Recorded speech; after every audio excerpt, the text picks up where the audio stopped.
Hello everyone, welcome to my channel. It's time to start the Avengers. So, I don't know why I have been so nervous. I think because this first series is predominantly missing. And a couple of you have sent me DVDs and recons, which I'm so grateful for. So I've just been trying to figure out, okay, I need to watch that first, then that reconstruction, and just trying to get my head around it. So, episode 1, Hot Snow. I hope so. So I will be watching, I don't know how long is still here of the episode, 15 minutes, 14 minutes, and then I will go on to finish it off with the reconstruction, which is on one of the DVDs I've been sent. I don't know if that's been done before. I hope you enjoy. If you are here for the first time, my name is Marie-Clare. Thanks for joining me. And for those of you that are regulars, yes, I'm filming in this t-shirt again because I'm just back from Mallorca and the burn lines under here are not pretty. Look at that tan line. So yeah, I was like, I need to just cover that. It's not, it's bright red. It's not great. So, what do I know about the Avengers? Nothing. I don't know if I should have read up on the plot or anything, but I haven't. I think it's a sci-fi because that's just generally what you guys will choose for me. I don't know. The only Avengers I know is from Marvel, so I don't know if it's similar to that in the Avengers. They help people, they sort out tricky situations. I know a lot of you are really excited for me to start this, which maybe makes me a little bit more nervous because then I think, well, what if I don't like it? But I've pretty much liked everything else that you guys have chosen for me, so I'm sure it's going to be fine. But yeah, stick with me. So let's crack on. Let's watch. I just don't know what to expect. Black and white, I think, by this, what I can see at the moment. I think this came out in the 60s again. I'm just guessing. I'm sure loads of you have given me this, all of this information, but I just haven't. I just try not to read too much before I start a show. So yeah. And I assume they're missing because of the same reasons with Doctor Who in the 60s. So, let's go. Also, I will be putting the full lengths over on Patreon. Let's go.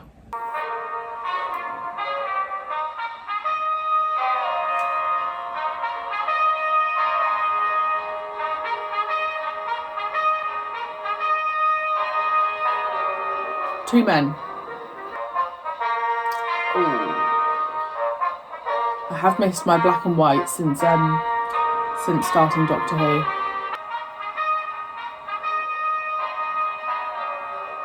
I'm kind of getting Bond vibes at the moment.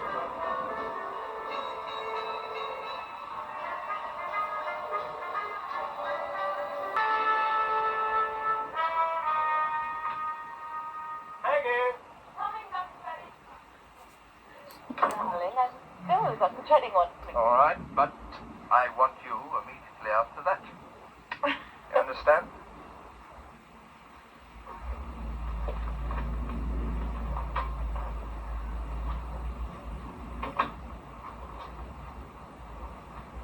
Oh, yes. Yes, I said they're expecting it today. Is there anything else? No, I don't. Oh, the application, Mr. Simpson. Might find Dr. Q about it. Yes, I promise I'll be very attentive. What's he doing? Yes? I'll collect it this afternoon. Oh, anything else? No, thank you.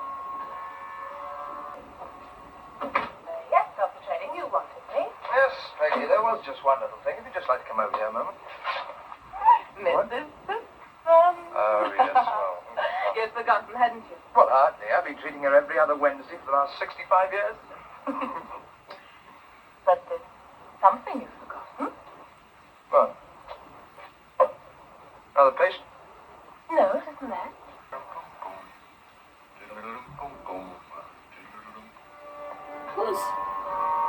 What's he doing? Hey, the house done up. Perhaps you think I forgot to tell the builders. Huh? you want the bedroom white with that orangey stuff? Well, I've ordered it. The curtains. Look, you know I said order the stuff yourself and let me have the bill. No. Are they secretly together, or do people know? I'm finding out about the church. And I have ordered a top hat. May the saints preserve us. And I will tell old Dick Trading all about it and ask him to be best man, so we will have someone to hold the ring. The ring? The ring. You thought I'd forgotten that We were going together to choose the ring. You hadn't forgotten, had you? No. You were just teasing, weren't you? So she's like the secretary?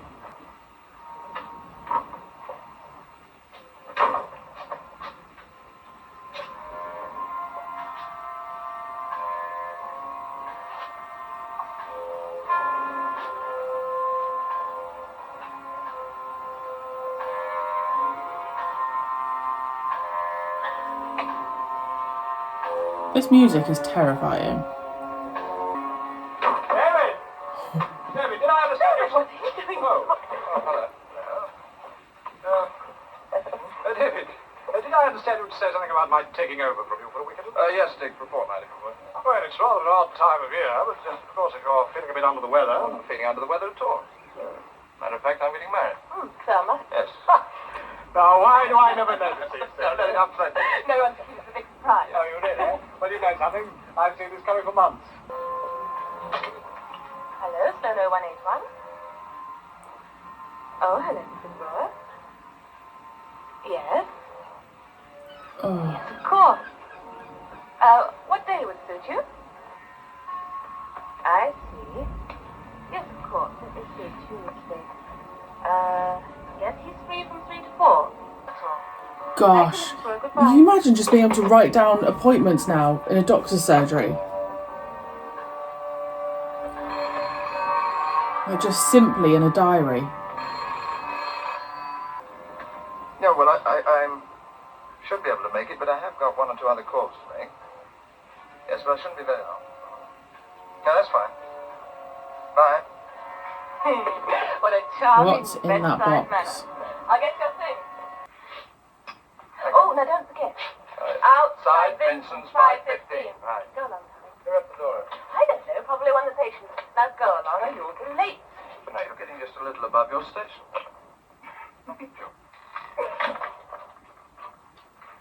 Well, they're lovely. Then we get Mrs. Harper's prescription. Oh. She'll have me up in the middle of the night again. No, I won't. I'll bring it back quickly. Right. Better hurry or I'll be late. Yes, don't be late. Hello, Peggy. I'm very pleased about you and David. Thank you. So am I. So Peggy, David, and that guy. Anyone can make a mistake. Anyway, Spice will get it back, won't he? Well, it's the first time I've ever slipped up. Oh, yeah, and the last. Now, she got a good look at you, this receptionist. No, she didn't. I just handed in the parcel, that's all. She'd I know... wasn't there a minute. She'd know you again. And then what's going to happen? Yeah, but she didn't. You're going to have to explain to the big man how you comes to lose 4,000 quid's worth of snow. Yeah, but if Spicer gets it back, well, we don't have to tell him. Snow was in drugs? What's he say? What are you? Well? Stuff's still there. Unopened, so far. But the girl saw Johnson all right. She doesn't look stupid. She'll remember. And the stuff? Well, there were 3 of them. Hey, you weren't spotted. Me? No. Maybe they won't open it. Maybe we could try and get it back tonight. Oh, maybe, yeah. We could be at Spicer's bet. It's like what we reckoned, he couldn't get it. And he also thinks the girl's pretty bright. Would remember Johnson. So, it's Johnson. Or the girl. Oh, well, old Johnson wouldn't be difficult. He may be a fool, but he's useful, Charlie. He knows the context. Now, I'm afraid it's the girl who's expendable. Give me Spicer. You all right? Good. Where? In the street. Excellent, Spicer. Let me know when you're through. What? That's awful.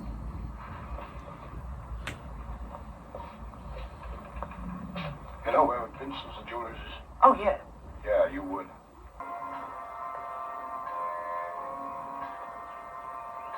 Oh my god.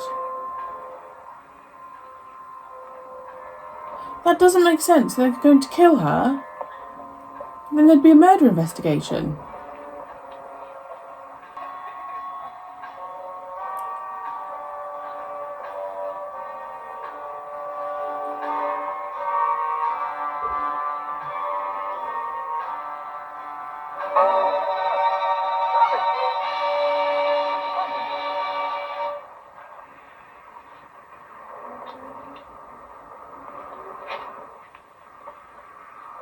What's the matter, mate? Is she ill? Here, let's get her. Right. Reconstruction time. Because she's just been shot.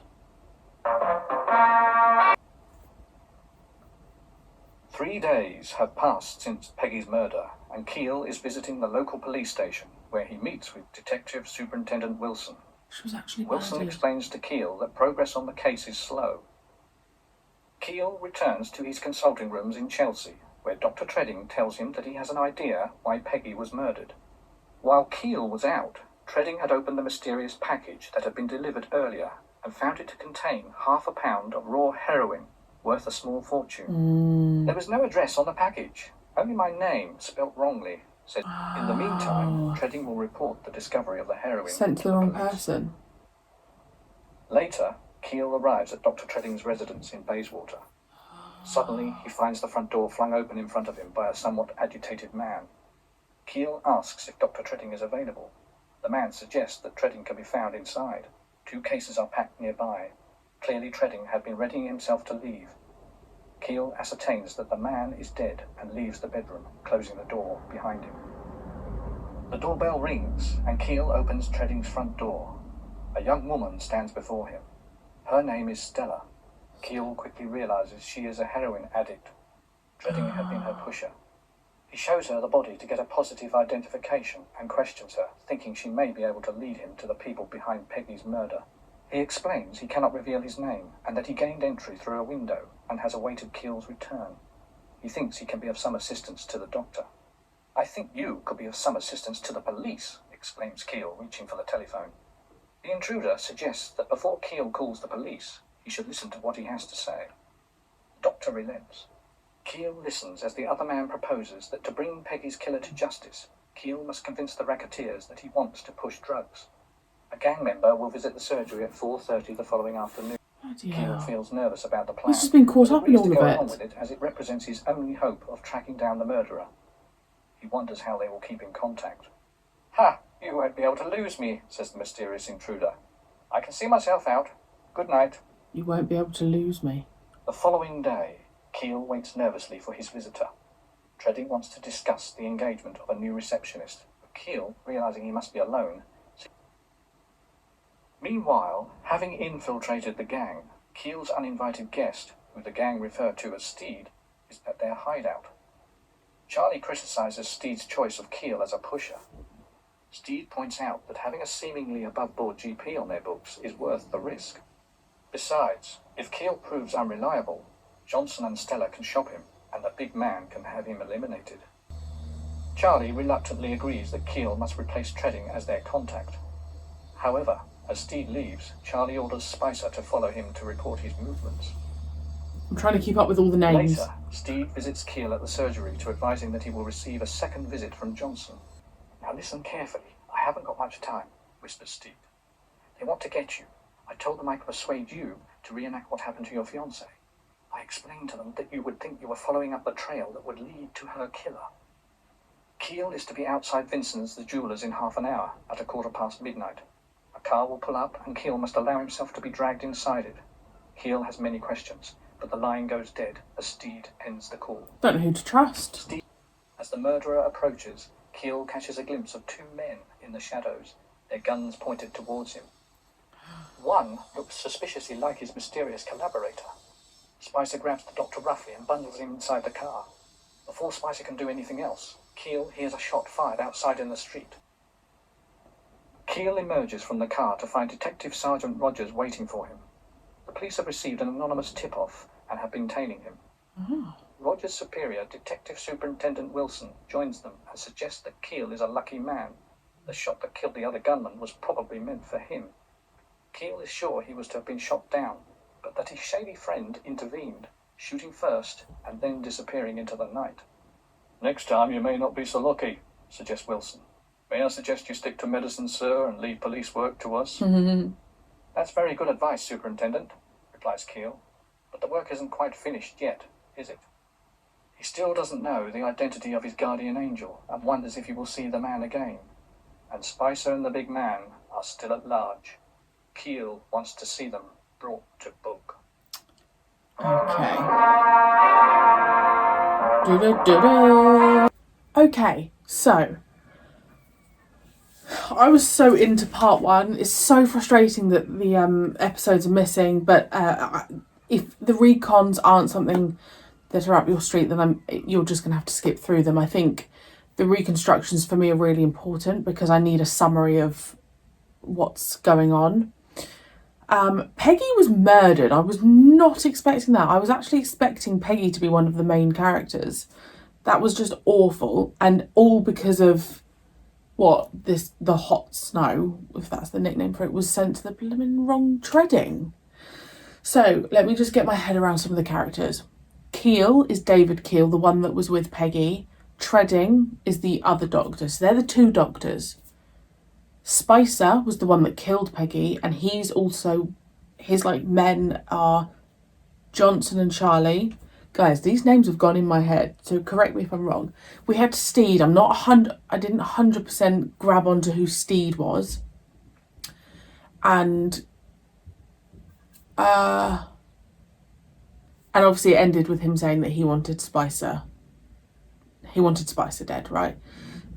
So I assume that's going to be the rough direction we're going in. But it's just strange, isn't it? Because he has just gone from being just a doctor to now, I don't know, what's he going to turn into? A gangster? I don't know. But it implies that he's going to get caught up in more stuff because,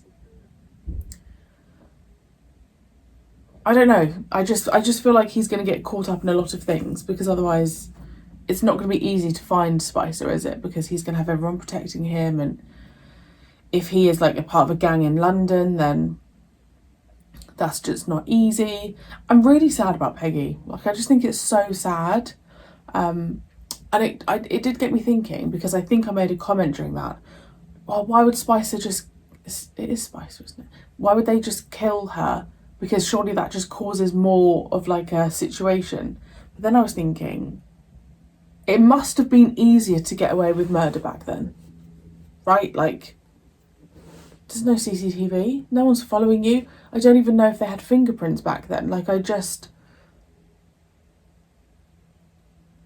would have been so easy to get away with murder back then. That's really sad. The fact they were about to get married is awful. So yeah, let me know if I've got anything wrong. I'm very excited.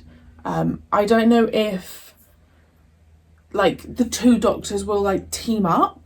Are they the Avengers, or will it just be David? Because if it is just him on his own, I feel like that's quite a big task for what he wants to do. Music was great. The music really reminded me of Sapphire and Steel. So that was wonderful.